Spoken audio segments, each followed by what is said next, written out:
All right, welcome back to Pantry Christie. Tonight on GB News, I will bring you the first of tomorrow's front pages very, very soon. Now, there were absolutely horrific scenes on Friday night as 4 gun-wielding terrorists stormed the Crocus City Concert Hall and massacred at least 137 people. ISIS have since claimed responsibility for the attack, despite the Russian government's uncertainty over the claim.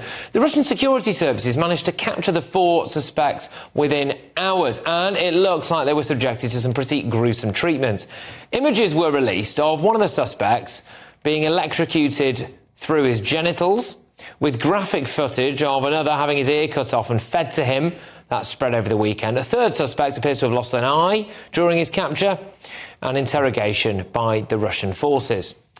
Well, I'm delighted to welcome to the show Brian Leslie, who is a coercive interrogation expert, and Philip Ingram, a former senior British military intelligence officer. Both of you, thank you very much. I will start with you, Brian, if that's OK. Sure. Is it ever OK to torture terror suspects in the way it looks like the Russians have? No, because it's unreliable. First of all, depending on how they actually discovered and what evidence led them to the individuals, that's a big, important part of the whole picture. And coming up with using torture, they become confession compliant because they don't want the fear anymore. They don't want the hurt, the pain. And that's why they give them what they want to hear. How regularly, Philip, in the heat of battle, is stuff like this used? I mean, you know, have the British done this when we were in Iraq or Afghanistan or anywhere? Well, it's not used by anyone that's professionally trained or who understands interrogation techniques. There have been examples where the British, the Americans, Allied forces and other forces in the heat of the moment have, with untrained people, thought that they were doing some good in trying to get information out of people and actually causing much greater harm.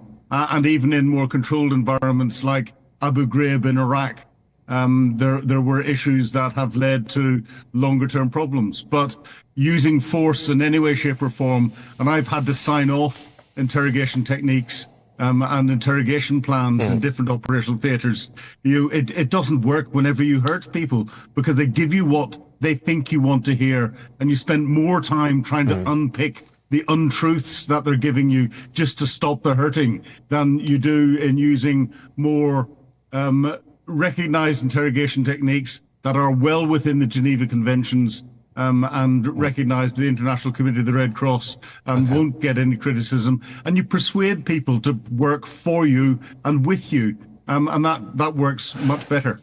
Brian, what if time's of the essence, though? You've got people there who've just killed about 130-odd people in a theatre area in Russia. There may or may not be others out there. There may or may not be another pressing danger. There might be a bomb somewhere. You need to establish this very, very quickly. Brian, some people might think, you know what, just torture them.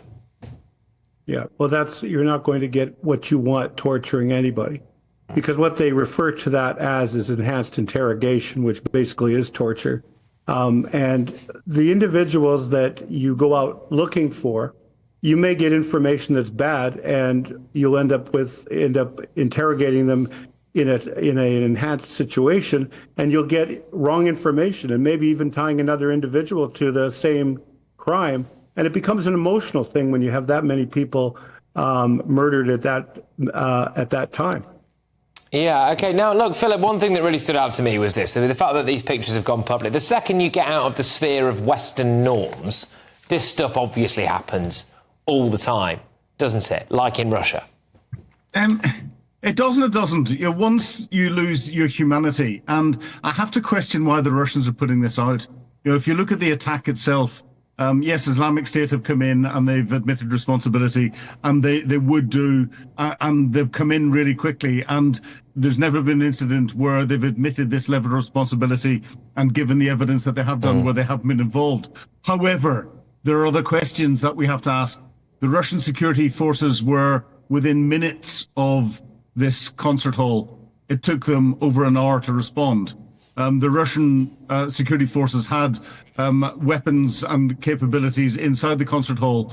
It took them a long time to respond. There's more to this than we know about, and it's going to take time for that to come out, if it ever does come out.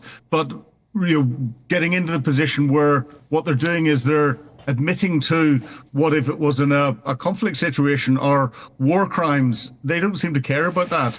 They're trying to scare other people. They're trying to send a message out, but the message they're sending out to the international community and to those that would potentially capture Russians and all the rest of it is, well, if that's what you're going to do, we're not going to show you any mercy whatsoever in the future. And that's not a good message to send out. No, I think, there might be a short-term effect where it makes, look, if my loved one had just been killed in a terror attack, I might get a small amount of comfort from knowing that the person who'd done that had just had his genitals electrocuted. You'd be causing more problems to your loved ones. That's the big issue. You make it more difficult to get the information that you need. Fine. And this is where you have to take the emotion away from what you're doing and treat it from a completely non-emotional perspective. Well, and just on that, Brian, as a coercive interrogation expert, what kind of techniques are there that, frankly, don't involve cutting someone's ear off and making him eat it? Well, you've got your standard ones that are minimizations, maximizations, narrative integrations, narrative traps. Those sorts of things are used in the domestic interrogations that have been impeached now as being unreasonable. The fact of the matter is if you're a good interviewer, a good interrogator, and a good investigator, you'll know how to deal with the person you're dealing with, and you don't have to resort to these techniques because they're unreliable. If you're acting on information they've provided, perhaps another suspect that they tell you that did it, distancing themselves from that particular individual or the crime, you may find that without the proper investigative techniques that you're using, which are inductive or deductive, you're not going to end up with the right person in the first place, and you'll end up with targeting an individual that perhaps wasn't involved and may have been symbolism of that what occurred and thrown to the dogs basically as a decoy.